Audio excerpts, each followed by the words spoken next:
Hello everybody and welcome back. This is Dr. Harrell's channel and I am Dr. Harrell. The purpose of this channel is to enhance and maximize your full potential for well-being, wellness, and happiness. These series are dedicated to post-traumatic stress disorder and trauma. Specifically, they're dedicated to custody officers, police officers, and veterans for whom professional trauma is just part of their duties. In this series, we talked about why it's important for us to discuss trauma and PTSD. We talked about what is trauma and post-traumatic stress disorder diagnosis. We talked about issues of resilience and what makes somebody more resilient in the face of a trauma. And today's episode number 4 of this series, we'll be talking about how to cope with trauma. There are two elements to treatment of PTSD. One is prevention and the other one is intervention. Prevention, just like it sounds, we're talking about preventing the post-traumatic stress and post-traumatic stress symptoms. In intervention, we're talking about when symptoms are present. When we do have post-traumatic stress, there is something to be done, so intervention is there to eliminate or at least reduce the post-traumatic stress symptoms.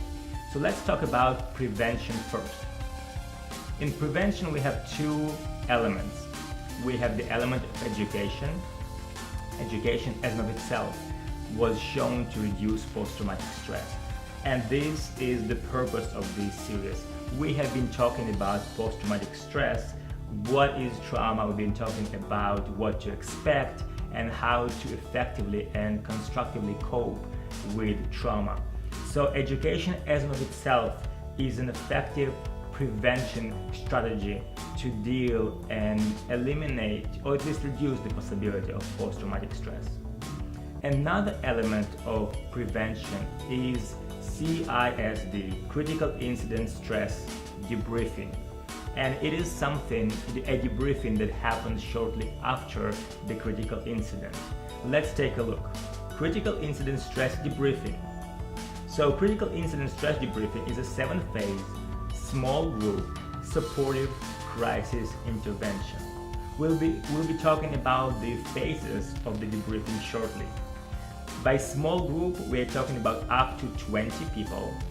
Supportive crisis intervention, again, it's there to prevent future post-traumatic stress symptoms. The critical incident stress debriefing was developed exclusively for small, homogeneous groups who have encountered a powerful traumatic event. By homogeneous groups, we're talking about the level of exposure to trauma. So you want to get together members of the group with a similar level of exposure to the trauma. We do not want to mix people who had minimal exposure to the incident with people who have full exposure, direct exposure to the incident, because this will create secondary trauma for those who didn't have a full exposure and who don't have the full scope of information of how fully traumatic the event was. It aims at reduction of distress and a restoration of group cohesion and unit performance, obviously. The critical incident stress debriefing is led by a specially trained team of 2 to 4 people, depending on the size of the group. A minimal team is 2 people, one of whom is a mental health professional, and the others are trained peers of the same profession as the group members. So we're talking about law enforcement, correctional officers, fire services, etc. Now let's talk about the 7 phases of the critical incident stress debriefing. We have introduction, then the phase of facts, thoughts, reactions, symptoms, education, and re-entry. To summarize the whole process before we go into the description of each and every phase, we are talking about the facts of the event, what actually happened, what did everybody do. We talk about the thoughts, then the feelings, then the overall symptoms that people might be having, Then we talk about what to usually expect in face of a trauma, and then we summarize the whole experience. So the critical incident stress debriefing allows the members of the team to talk about their experience, to process the experience. And if you remember from previous episodes, we talked about the effective coping strategies with trauma, and mental cognitive processing and making sense of a trauma is essential. So this is one of the things that debriefing does. Let's take a look. Introduction phase. The critical incident stress debriefing leader introduces the critical incident stress debriefing process, encouraging everybody to participate, and establishes a supportive, non-judgmental atmosphere. The purpose of all this is create an atmosphere in which everybody are comfortable sharing and open to share their own experiences. Phase number 2 is facts. We're talking about what exactly happened in the incident and what did we observe and what did we do. Phase number 3 is we're talking about thoughts. What were we thinking? What was our interpretation of what was going on of the event? What went through our mind? Phase number 4, reaction phase. Here we're moving from thoughts to feelings. Right? What were the feelings in the time of event, and what was the worst part of the incident for you? Phase number 5, we talked about symptoms. If any one of the participants experienced any of these symptoms at this specific time. We're talking about physical or psychological symptoms of distress. Phase number 6 is education phase. Here, we educate the group about the nature of the stress response and expected psychological and physiological reactions to critical incidents. This serves to normalize stress and coping response. What can we learn from this experience is the question that this phase is attempts to answer. And last phase, phase number 7, is re-entry phase. So here we summarize the process, allow questions and comments, and also emphasize the solidarity and bonding of the group. We are talking about how we can help each other now, after this incident, and how can we help each other the next time something like this happens. For critical incident stress debriefing to be most effective, it has to take place anywhere between 24 to 72 hours after the event. Now, what if in your unit, either police unit or in your correctional setting, or in your military unit, the critical incident stress debriefing is not a policy, is not part of what you do? What's then? What can you do for yourself? How can you help yourself process the trauma? There are many self-help workbooks available, and 2 of them I will put on this presentation because they had good recommendations online. So let's take a look. One self-help workbook is the PTSD workbook by Mary Beth Williams and Soidi Poijula. And the second workbook is I Can't Get Over It, a handbook for trauma survivors by Aphrodite Matsakis.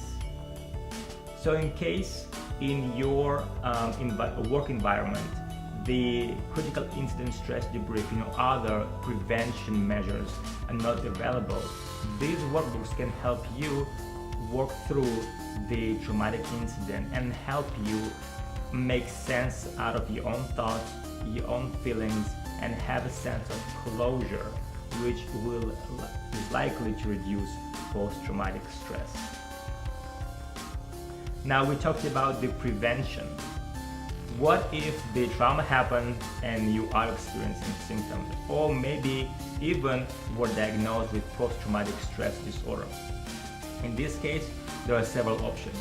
One of them is peer support group, another is group therapy, and also individual therapy. Each option is different.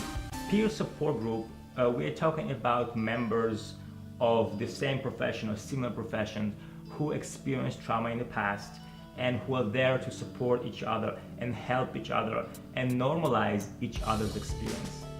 There is definitely a place for peer support group. It is easily accessible. It doesn't come with the stigma, possibly, of being in therapy. However, there are limitations to how beneficial it is. It is likely to provide support, but it is not likely to resolve the symptoms fully. Group therapy is close to peer support group, however there is more of a therapeutic aspect to it. My professional recommendation is individual therapy.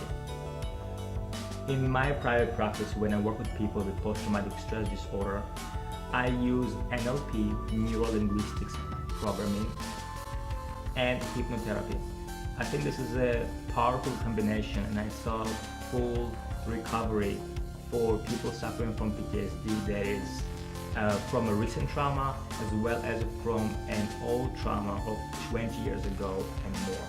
So I'm a strong believer in both NLP, neurolinguistics, and hypnotherapy for treatment of PTSD. So this series were dedicated to correctional officers, police officers, and veterans who suffer from post-traumatic stress disorder or were exposed to trauma at one point. It was focused on a professional trauma. And if you have any comments, questions, or suggestions, please go ahead and subscribe to this channel and leave comments and questions in the comment section of this video. If you find the video beneficial, helpful, informative, go ahead and share the video on Facebook, Twitter, any other social media you like. Also, you can find me on Facebook under Harel Patikian, Relationship Empowerment, or on Twitter under Dr. Patikian. You can also email me directly through my website www.beverlyhillscouples.com. Again, it's www.beverlyhillscouples.com. And let me remind you of an open call for anybody who suffers from PTSD and would like to receive a complimentary full course of treatment and is willing to be on camera during therapy. Again, email me through my website www.beverlyhillscouples.com and we'll talk some more about it. This part of actual therapy will come in the future series to show what therapy for PTSD looks like behind the closed doors. It will serve to demystify the process of therapy and also to show how helpful and powerful this process can be for the client. Thank you for tuning in. This is Dr. Harel's channel and I am Dr. Harel.